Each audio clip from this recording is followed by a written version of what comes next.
Greetings Internet, DDA here, and welcome to the third rendition of my top 3 Perfection cards that were released in Panini's new expansion for the Dragon Ball Z card game. Last time we did blue style, so you know for this video we're gonna do Namekian style. I think you guys will be surprised at the cards that I actually named the most powerful in Namekian style, because surprisingly, I didn't choose any rare cards. So to anyone out there that thinks this is a money game, think again, because in my opinion, all the Namekian rare cards this set just fall a little short. So starting off with the first card we have here, number 3 on the list, Namekian Preparation.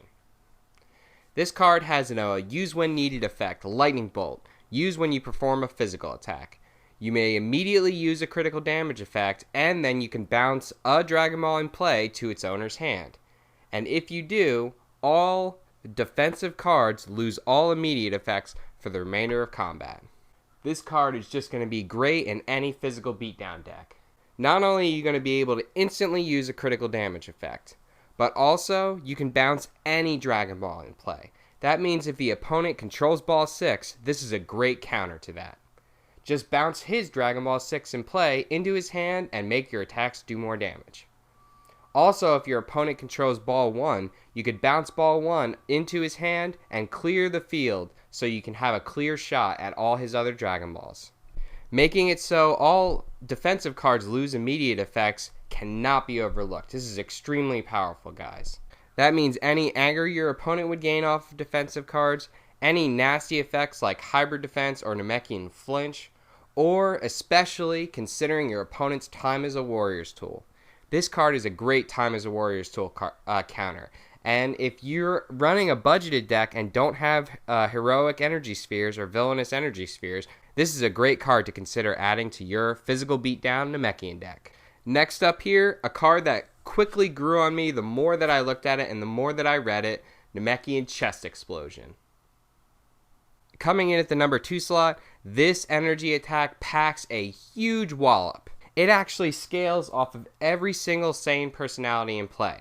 So if you have a Saiyan MP like Cell or Gohan, and you have a few Saiyan allies in play, as well as your opponent having some Saiyan personalities in play, this card can actually do upwards of 7, 8, 9, maybe even 10 total damage for one attack. Not only that, it is an immediate tutor ability. So inside your Cell deck, use this card to tutor out Turles ally to add some damage to your attacks, or Nappa ally to shut off your opponent's setups.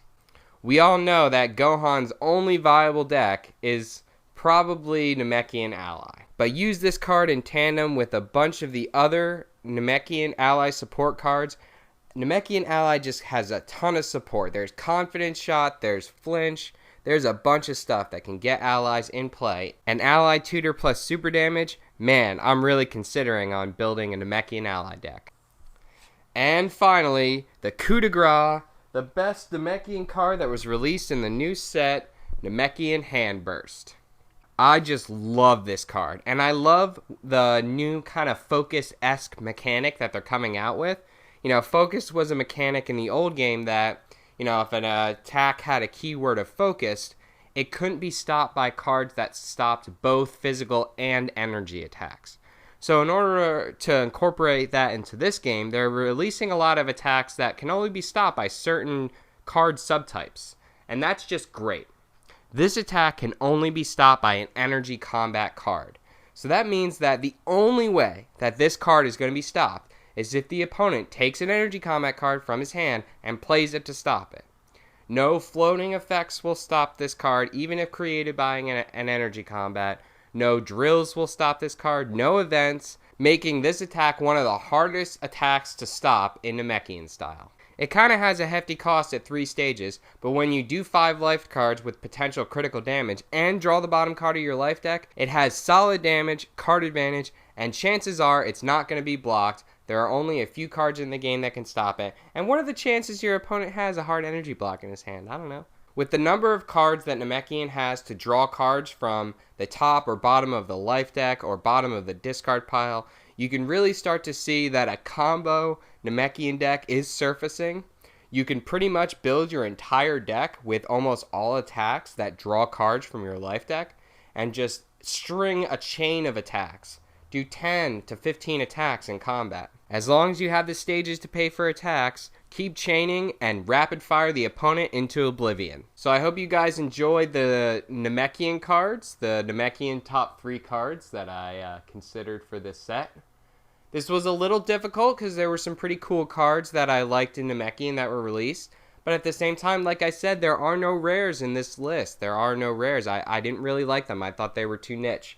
I did like the one that was, every time you rejuvenate, your opponent loses a stage. But it is per instance, so if you rejuvenate multiple cards, you're not going to be lowering him multiple stages. So in all reality, how many individual rejuvenation effects are you acting per combat? Maybe 3 or 4, so 3 or 4 stages, not bad, but I felt these other cards here were more versatile. So stay tuned for next time where I'm going to release the top 3 orange style cards. Please don't hesitate to hit that like button if you like this video, and as always, turn your dial to Random Number Gaming for weekly updates for the Dragon Ball Z card game.